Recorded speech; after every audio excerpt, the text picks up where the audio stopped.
అందరికీ నమస్కారం. ఖచ్చితమైన మరియు ప్రామాణికమైన సమాచారాన్ని అందించే ఈపీఎఫ్ఓ వీడియోల సిరీస్లో ఈరోజు మేము మా ఛానెల్లో పెన్షన్ వీడియోల శ్రేణిని ప్రారంభిస్తున్నాము. సభ్యులకు మరియు వారి కుటుంబానికి లేదా నామినీకి ఈపీఎఫ్ఓ అందించే వివిధ రకాల పెన్షన్ల గురించి మేము ఇప్పటికే మాట్లాడాము.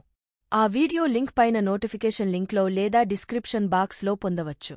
విషయంలోకి వెళ్లే ముందు మా ఛానల్ విచ్చేసిన నూతన వీక్షకులకు మనవి, ఎంప్లాయీస్ మరియు పెన్షనర్లకు సంబంధించిన విషయాలపై మా వీడియోలు పొందాలంటే మా ఛానల్కు సబ్స్క్రైబ్ చేయండి.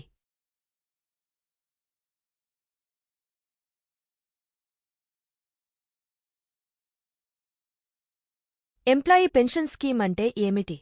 ఈపీఎఫ్ఓ తన ఉద్యోగుల పెన్షన్ పథకాన్ని నవంబర్ 16, 1995న ప్రారంభించింది.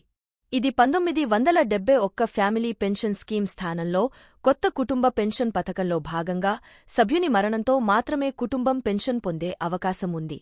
కానీ కొత్త పెన్షన్ స్కీమ్ ద్వారా సభ్యునితో పాటు కుటుంబం మరియు నామినీకి కూడా పెన్షన్ ఇవ్వాలనే నిబంధన చేశారు. ఈ విధంగా సభ్యుని కుటుంబం లాభం పొందేలా ఈ కొత్త ఎంప్లాయీస్ పెన్షన్ స్కీమ్ ప్రారంభించారు. ఉద్యోగుల పెన్షన్ పథకానికి అర్హత.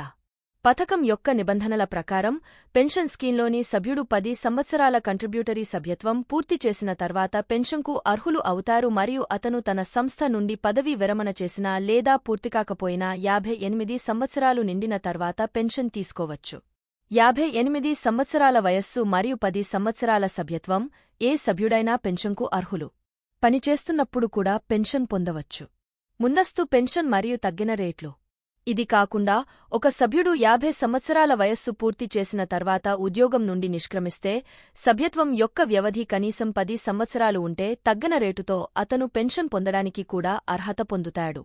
పింఛను సభ్యుని పెన్షనబుల్ సర్వీస్పై ప్రోరేటా ప్రాతిపదికన లెక్కించబడుతుంది. అంటే అతను పెన్షన్ ఫండ్కు ఎన్ని సంవత్సరాలు సహకరించాడు మరియు పదవీ విరమణకు ముందు 60 నెలల సగటు జీతం. మీ పెన్షన్ను ఎలా లెక్కించాలి? మీకు ఎంత పెన్షన్ లభిస్తుందో తెలుసుకోవాలంటే మీరు ఈపీఎఫ్ఓ అధికారిక వెబ్సైట్లోకి వెళ్లి ఎడమ వైపున ఉన్న ఆన్లైన్ సర్వీసెస్ బాక్స్లో అందుబాటులో ఉన్న పెన్షన్ కాలిక్యులేటర్పై క్లిక్ చేయవచ్చు. మీరు ఈ కాలిక్యులేటర్ను ఎలా ఉపయోగించాలో తెలుసుకునే చోట కొత్త స్క్రీన్ తెరవబడుతుంది మరియు ఎడమ వైపున ఇచ్చిన ట్యాబ్పై క్లిక్ చేయడం ద్వారా మీరు హోమ్ పేజీ ముగింపు పెన్షన్ కాలిక్యులేటర్ను చేరుకోవచ్చు. ఇక్కడ మీరు పైన ఇచ్చిన పెన్షన్ కాలిక్యులేటర్ ట్యాబ్పై క్లిక్ చేయడం ద్వారా కాలిక్యులేటర్కు చేరుకుంటారు. ఇందులో అందించిన ఫీల్డ్లలో మీ వివరాలను నమోదు చేయడం ద్వారా మీరు మీ పెన్షన్ను లెక్కించవచ్చు. విస్తరించిన సేవ కోసం బోనస్. సభ్యుని యొక్క పెన్షన్ సర్వీస్ 20 సంవత్సరాలు లేదా అంతకంటే ఎక్కువ ఉంటే అతనికి 2 సంవత్సరాల బోనస్ కూడా ఇవ్వబడుతుంది. సాధారణంగా 58 సంవత్సరాలు నిండిన సభ్యులకు పెన్షన్ ఇవ్వబడుతుంది.